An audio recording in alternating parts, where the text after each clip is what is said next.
I've got a lot of chores to do today at the new homestead in the garden. What I thought I would do is bring you all along with me. So this is a new style of video. I'm calling it Garden with Me. Happy Sunday, everyone. The goal is not for you to sit down and intently pay attention to everything I'm doing and saying. Actually, I'd much prefer if you went out into the garden yourself as you're listening or watching this video and did some chores of your own and sort of just soak up some of these little tips and tricks that I'll share with you. Because really there are some things that I would love to add into videos that just don't really make sense to make a video about. Just little tidbits, tips and tricks here and there. So that's what we're doing today. We're gonna do a couple different chores. First of all, you can see I have some seeds around me. We're planting some more fall seeds and we'll talk about the ones that I have here.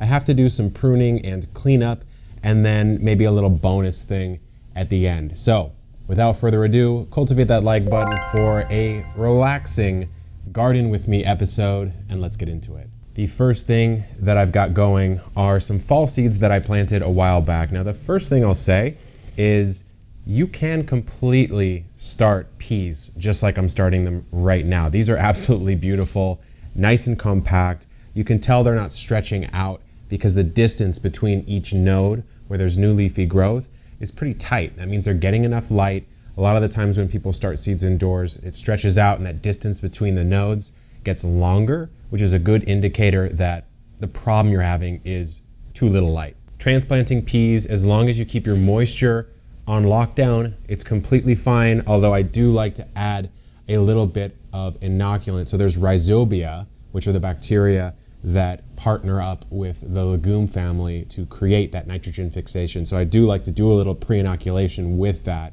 just to make sure that those are actually present in the soil. Over here, I just have your classic fall stuff. So you've got cabbages, cauliflower. I threw some chard in there. Actually, all of this is cabbages. Now, these are looking a little bit stretchy. So what I'm gonna do is I'm putting them outside a little earlier than I normally would. Just they're stretching up a little bit too much. I want some wind pressure on them so they thicken up, and I want a little bit more light, because even just mild sunlight is better than most of what I can do indoors with an LED grow light. So we'll fertilize these, but the first thing I want to do is start another batch. Now, I just went over to my friend Bridgette's house, who, those of you who've been longtime watchers, readers, listeners know that she owns San Diego Seed Company. So I have all of her beautifully designed seed packets right here. Very SoCal vibe. You can see downtown San Diego on the label. Looks really awesome.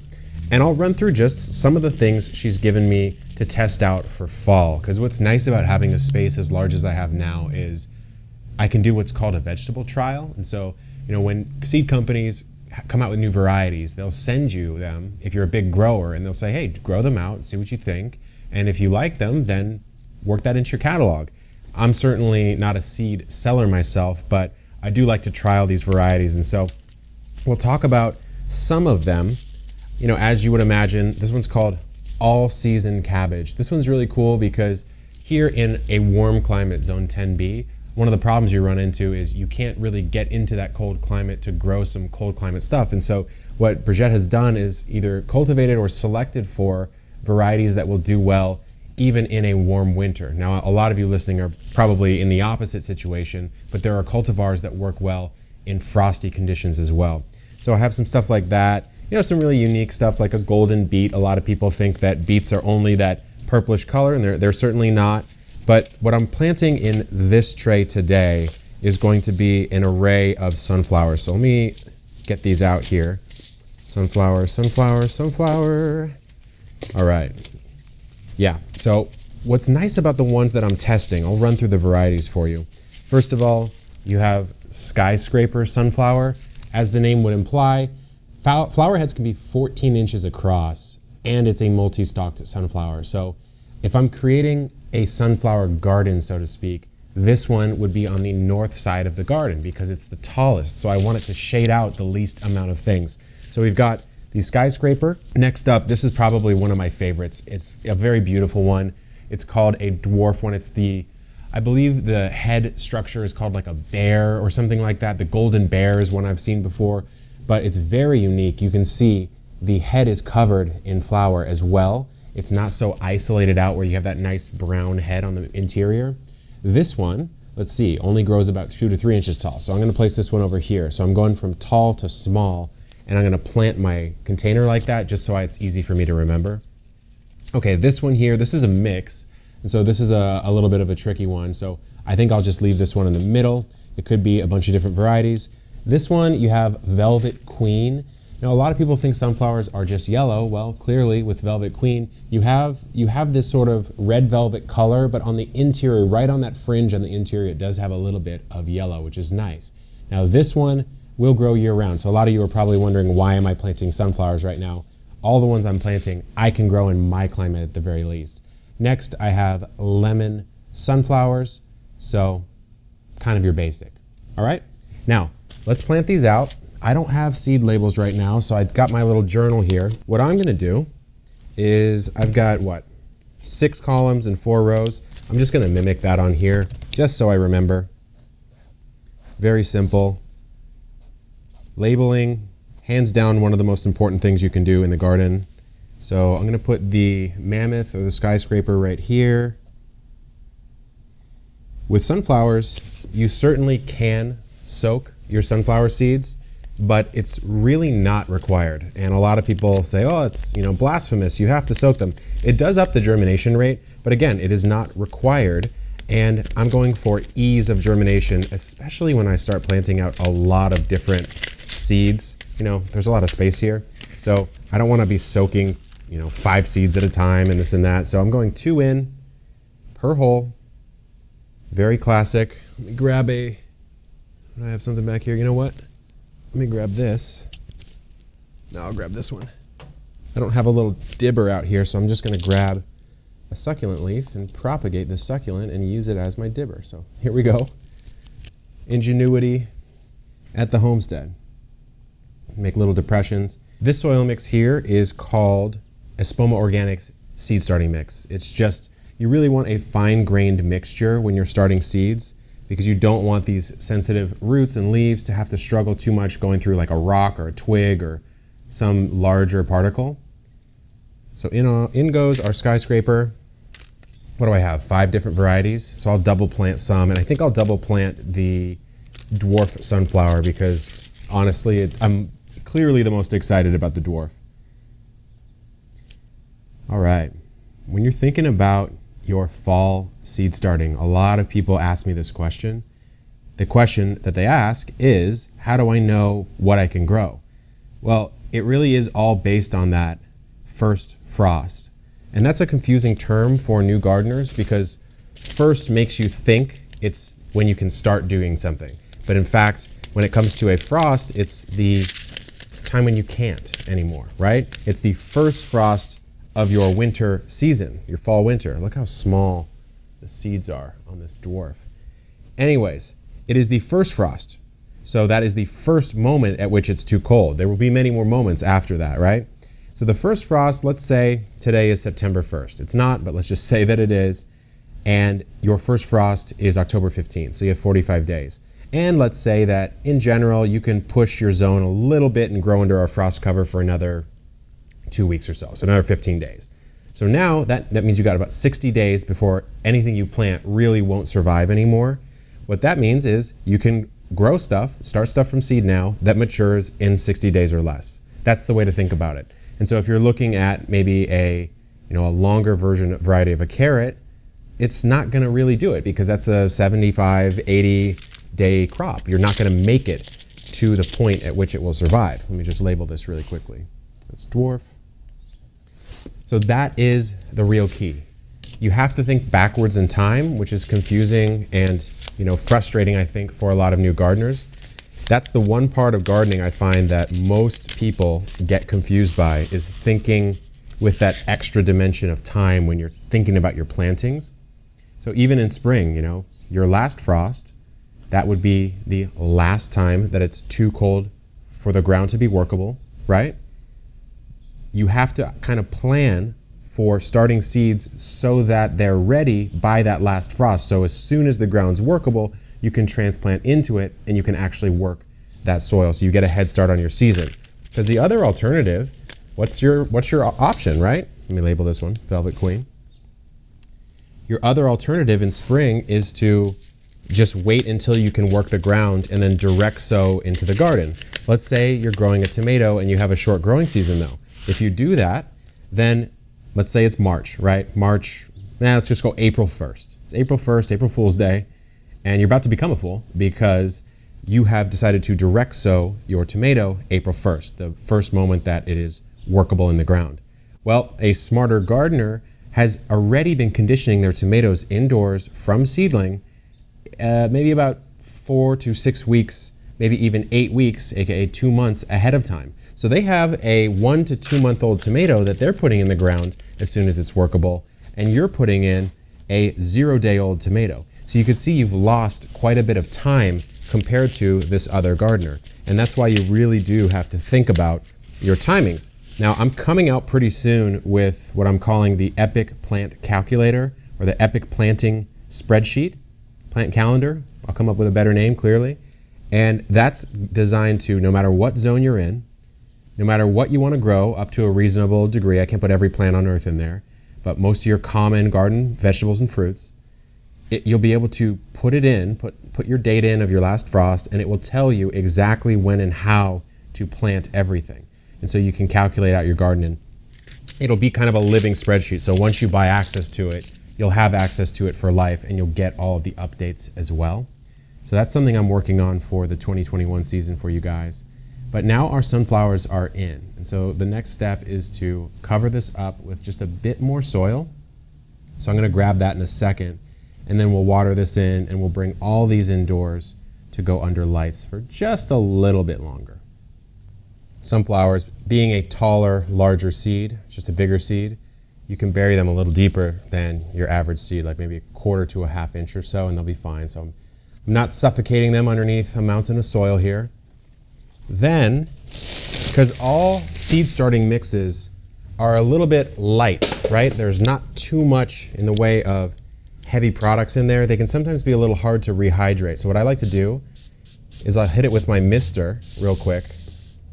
Just come in like that. And we'll let that hydrate. And while I'm doing that, I actually want to feed these trays because it's been about, I would say, 10-ish days, maybe a little bit less. So I've got Espoma Organics Grow. This is their liquid fertilizer. You want to use a liquid when it comes to your seedlings for 2 reasons. Reason number 1, it's bioavailable. It's not an organic granular one that's going to work its way in slowly. You need it fast. And then number 2, it's because this medium is inert. There's no inherent nutrition in this. And so if I let these in here for too long without fertilizing, they're in a really bad spot. And what's really cool about this particular fertilizer is it's a self-dosing cap. So the cap here, if I dump just like that, it runs out. It won't just keep pouring, and that's roughly 1 dose of what I need. So that's perfect. I don't need to go too much more than that. I just need to very gently fill this up. So let's do that.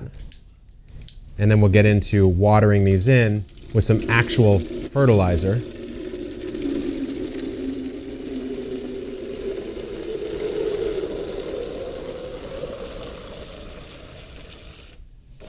Okay? Now, the thing I'll do just before I do that, now you see these trays here, and the link for those is in the description because I know I'll get questions on it. It's a self-wicking tray. Many of you have seen me use these before, so let me just lift it up for you really quickly. What you can see is, well, this is kind of stuck to it because the roots are growing out of the bottom. Let's pull that out. Yeah, take a look at those roots. That's how you know you got a good germ. So this tray has a bit of a lip here, and when I fill this up with water, which I'm about to do, just like this, we'll fill it up to, I don't know, about 1 inch or so of the tray. That's fine. Now it's going to wick upwards, right? And so I have a self-watering component to this tray, but I'm also going to hit them with a little bit of this fertilizer at the top. I don't really want to put the fertilizer in at the bottom. I don't want the whole bottom to be covered with fertilizer. You can get like algae growth and stuff that way. So we're just getting it with a little bit. Again, these are going to get transplanted in relatively soon, but while they are not, we want to make sure we feed them. Couple little keys that people miss when it comes to their seed starting is, not using the right growing medium. They are not giving the plant enough light. Let's fill these up really quickly. They leave it in the seed starting tray for too long. It's another big mistake. Then it's not able to actually get going because it doesn't have any nutrition in it. Or they simply don't water correctly. So the self-watering mats, I find, mitigates that pretty well. And then the rest of it is kind of on you. I mean, as a gardener, it's like having a child, right? You don't neglect the first 1 to 3 years of its life. That's probably the most important years to parent your child, is from like 1 to 5 maybe. I don't know, I'm not a dad, but I'm a plant daddy. Let's put this on. So healthy seedlings equals a much healthier overall plant as the days, weeks, and months roll through. Let's put this on. Again, just going relatively light here, not drenching it. Just a little liquid fertilizer for our plants to start kickstarting. All right, so that's done. We have one final step on these sunflowers before we bring everything inside, and I'll show you the seed starting setup because I get a lot of questions about that as well. Now I'll hit this with a little shower because it'll soak in a lot more. You really want to make sure that you completely hydrate it. So you watch. You can see it. You can see the water just sinking through the medium. If you look very closely, now it has a different tone to it because less water is on the surface. Very satisfying moment when it comes to gardening. That's one of my favorite moments actually, is when you dump the water on top, see it glisten, and then you just see it sink through the growing medium. So now we're ready to bring indoors. Those of you who are longtime followers recognize this setup right here, the bamboo 3-tier LED system. So the LEDs came with the kit, which is in the description. Now I've got my brassicas, I got my fall peas still here. Those are gonna go out pretty soon. The sunflowers obviously need to germinate. I would have a seedling heat mat underneath here, but to be honest, I have no AC in my house yet, and it's hotter than it needs to be. I'm sweating as we speak. So I don't need one. It's quite hot already. I will still put a humidity dome on top of the sunflowers because those are a thick hulled seed that water really has to get through before they start to germinate. So we'll leave that on. These ones don't need it anymore, obviously. They're already up. And we need to clear out some room in the actual garden now for these eventually to go in. Next up on our list is taming the grow bag garden. I love this little garden. It's the first one I had at the new place, and it still is one of the more productive ones because I'm waiting on all of my own Birdie's raised garden beds, the ones that I sell here in the United States. So they've been on back order. I'm waiting even to order them for myself, but there should be some in stock pretty soon if you guys are interested in that. So what I have to do with this grow bag garden is clear things out. I mean, this bok choy, as you can see, it's starting to bolt. You can save bok choy a little bit by cutting these flower stalks off and then harvesting maybe next morning when it's nice and crisp, but the flavor has already changed. So I'm not going to stress myself out too much trying to save it. It's just, I'd rather clear this out. So I'm just going to cut this down at the bottom and let it be. I will save some of these leaves for a salad, but for now we can just toss these to the side. You know, sometimes you gamble on if something is going to make it through the heat. And we just had absolutely crazy heat here in San Diego and quite frankly, just all over California. So the bok didn't really like it. The bok choy is going to be much better when it comes to fall garden. So we're fine there, not too stressed. You never win 100% in the garden. We got some crispy mint here. Mint, very hardy. We can cut this back as severely as we need to. We'll just bring this back a bit. So again, I like this grow bag garden because it's modular, but I also struggle with it because I'm always swapping things out, which that's just a weakness of mine. I like to keep mixing things up in the garden. So sometimes it's a little patchy. You can see there's a spot there, there's a spot here. Based on clearing out some of these plants, like that's unplanted right there. So I got to get things going pretty quickly here. And also, I will say, just if you roll through your garden once, even just once a week, and do this cleanup prune type of task, if you sum up the way it makes every little plant look a little bit better, then your whole garden it starts to pop again. It starts to look really good. So there you go. We've cleared off our mint. As I said, mint's an insane plant. It'll grow back with a vengeance. So that's out of there. This is citronella. I'm experimenting with citronella as a mosquito prevention because I've had some serious problems with it. As you can see, it grows very readily here. Doesn't really seem to have any issues with water. Grows fine in this old Whole Foods bag that I'm putting it in. So I may eventually line the side of my back patio with citronella just to see if that staves off a little bit of that mosquito pressure. We'll see, I'm not quite sure, but it's a nice plant to have and quite frankly smells really nice in my humble opinion. This mint plant, as I said, is getting a little crazy. When a mint plant, so I just watered this grow bag, right? And when a mint plant gets this wild, the roots start to take up a ton of space in the container and it doesn't hold as much water as it used to hold. And so when it comes to a plant like this, sometimes the best thing to do is clip and propagate and restart the whole plant. This one's almost there, I would say. It's not quite there yet. And I just need to clear out some of this nonsense in here, as I just did with the other mint plant. But it's such a ready propagator that really is one of my best tips when dealing with mint. You can grow it forever, provided you grow it in containers and you keep sort of restarting it once it gets a little unruly and kind of junky looking. That's what I would say. Well, that's gonna stay for now.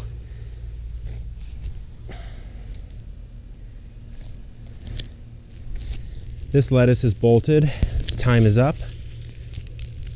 I got a decent harvest off of it, but again, it's time for that to go. And this cuke did not quite make it. So again, this was a late planting that was a gamble planting. And you can see it's got hit up by some powdery mildew, not some, a lot. So we'll cut that off, we'll let that go. And I would say everything else in here, let's move back there and deal with some of the larger trellises. Hanging out back here, it's nice because it's a little bit cooler, but I got some Mad Hatter peppers, which are one of the more productive peppers I've personally ever grown. I like personally to harvest them a little green.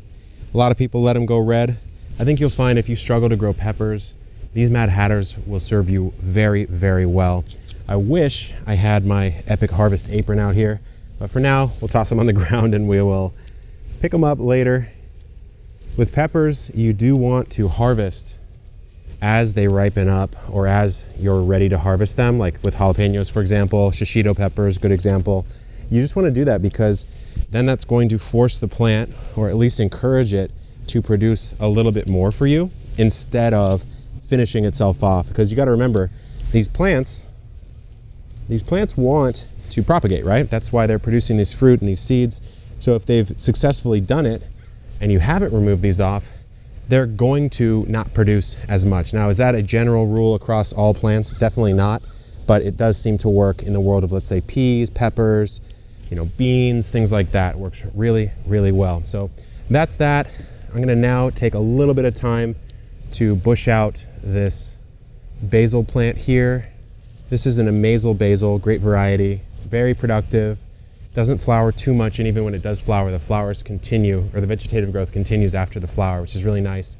There's a couple black cobra peppers here that are starting to get red. Kind of want to leave those on, but the real thing we got to deal with here are these three massive trellises. So when I first bought this place, it was back in June, and I was splitting between the old Epic garden and the new one, and I had to restart some plants, right? I had to see if I could get what we see here is squash, watermelon, and tomato. And I planted some just as soon as I possibly could, but I planted them, quite frankly, at the tail end of the summer. So I said, it's a prayer if it actually works. Most of these did not work out. They got hit with some gnarly diseases, and it was too late in the season to get them to go. So I'm gonna remove these huge trellises, and we're gonna have to plant something new in here. So out these come. These are the gardener's tall tomato trellises, really nice. They're reinforced. We're gonna have to cut this watermelon free, I think. A lot of people are probably saying, why are you doing that? Well, if a plant's if you know it in your gardener's heart that a plant's not gonna make it, don't waste your time with it. Get it out of the garden as soon as possible. Put something else in that's actually gonna work out for you and your family and your goals and all that. So we're gonna let this guy go. Just cut it free. So make some good compost. All right, we should be good. There we go. And then our squash down here. This one got really smacked with some powdery mildew, like really bad. All right. Ooh, the root ball came out there. Well, we'll take it out after we remove the trellis. So again, today's chores are mostly all set up for the next season. It's not a lot of glamorous stuff. It's just cleaning the garden, harvesting what's left to be harvested, and all that. Generally speaking, I like to leave the roots in the ground, even on something like this watermelon here. So again, all my scraps we'll put over there for now. This guy goes. That'll all go in the compost. So already here at the homestead, the compost bin, it's pretty full. So I need to build many, many more. And this placement turned out not to be ideal. I thought, you know, it's equidistant from the front and back. No matter what type of gardening I'm doing, I can always come for a scoop of compost right from here. But I think this chain link fence, if it stays, is probably gonna be passion fruit, blackberries, raspberries, some sort of vining plant to cover it up, but provides a structure. So I'd much rather have that here, and I'm gonna need at least 3 more of these, maybe 5 bins total, larger, maybe 4 foot by 4 foot. And that makes sense to go on that back retaining wall over there. So that's what I'm gonna do. But for the time being, since that's a larger project, we're gonna add our materials in here. We might even give it a little turn, but probably not right now. I just need to get stuff in here. With composting, you really have a million options. I mean, you can passively compost it if you want to, which is more what this has morphed into. It was a hot compost at the start, and now it's gone a little bit more passive. These are some overripe Armenian cukes that I don't need. Had a huge amount of harvest off of these, and then these ones are just a little bit over, so they're not going to taste very good. So into the compost they go.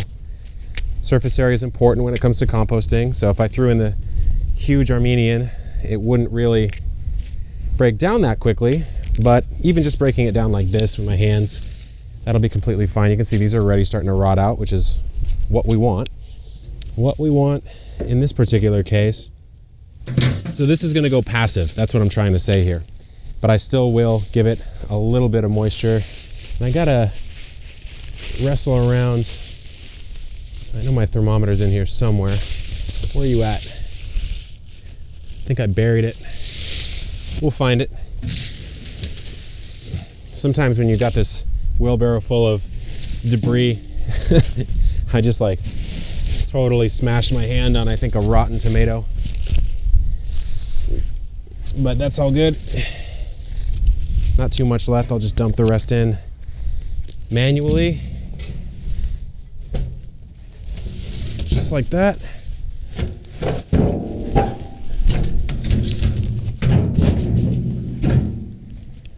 Got my little water wand.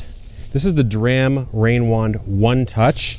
Ooh, it's hot. 30 inches. So it's a nice compact water wand. Dram makes some really solid water products just in general. They feel very solid, feel very sturdy, and they don't break on you. They don't leak due to pressure. So I've been a huge fan of them for a while. Dram makes some really solid watering products, which I've recommended for a long time on my blog, which is a thing. Actually, the way Epic Gardening first started was writing on my blog. So if you're more of a reader, you can always check that out. I'm just watering this a little bit because I haven't turned it in a while, if I'm honest with you. So we'll get a little bit of extra moisture in there and we're good to go. So guys, I hope you enjoyed this Garden With Me series. We'll see. Just an experiment. I love testing things out here on the channel. I figured there's so much stuff going on in the world right now, I'd bring you a bit of a peaceful respite where you could just turn this on, get out in the garden, do some of your own chores. And speaking of, I've got a couple more to do myself. So until next time, good luck in the garden and keep on growing.